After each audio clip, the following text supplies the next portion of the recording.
La revue de presse du jour. Bonjour, bienvenue. Assemblée nationale, Fulbert Akakpo parle des relations entre le patronat et le syndicat. Titre ce matin le quotidien Le Meilleur.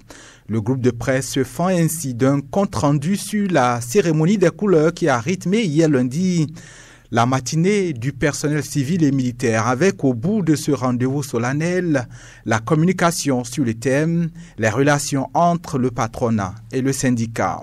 Et pour le journal, c'est ni plus ni moins un acteur syndical aguerri qui était au pupitre, fort de son expérience capitalisée à la tête du syndicat qu'il dirige depuis 2019. Fulbert Akakpo a su partager avec ses collègues des éléments de l'interaction complexe mais essentielle entre le patronat et le syndicat de l'Assemblée nationale, proclament mes confrères. Des analyses des dynamiques spécifiques faites par le communicateur, le journal Le Meilleur a voulu retenir qu'à l'Assemblée nationale se lie une tradition de dialogue social bien établie qui est une dynamique qui se repose sur une préférence pour la négociation. Le mérite d'une telle ambiance, selon l'auteur de l'article, revient à une seule personne, Luc Benouve-Lavonou.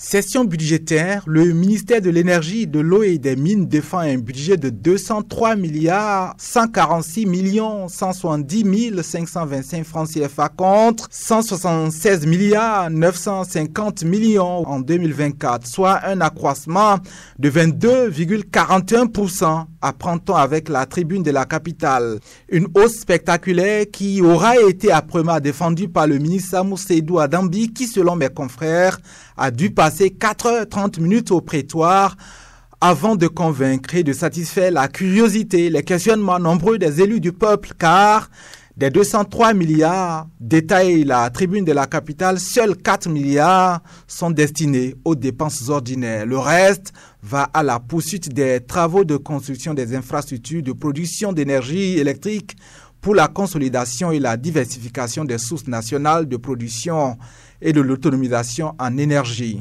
Et le quotidien nous donne à lire qu'autant les chantiers au niveau électrique sont immenses, autant ils le sont sur le volet des efforts de l'extension du réseau hydraulique, avec là aussi la poursuite des travaux de raccordement et de construction des barrages d'irrigation, entre autres. Le journal Le Pays Émergent lui explique la hausse du budget exercice 2025 de ce ministère par le fait que l'année sera celle qui verra Adambi et ses équipes mettre le curseur sur la promotion et la valorisation du potentiel minier du Bénin. Attaque armée à Karimama dans le département de la Liborie, les engins d'une entreprise BTP incendiée, regrettent les quotidiens Fraternité et Matin Libre dans leur parution du jour. Fraternité, tout comme Matin Libre, rassure que les forces de sécurité se sont déjà dépêchées sur le site et que des enquêtes sont en cours. Le quotidien de Ménotin croit savoir que c'était pourtant prévisible. De l'autre côté de la rive, dans les zones de Fadangourma et Porga côté Burkina, les assaillants ont déjà perpétré des actes presque similaires. En principe, cela devrait servir de leçon côté béninois, martèle le journal qui s'attriste qu'il n'en soit pas ainsi.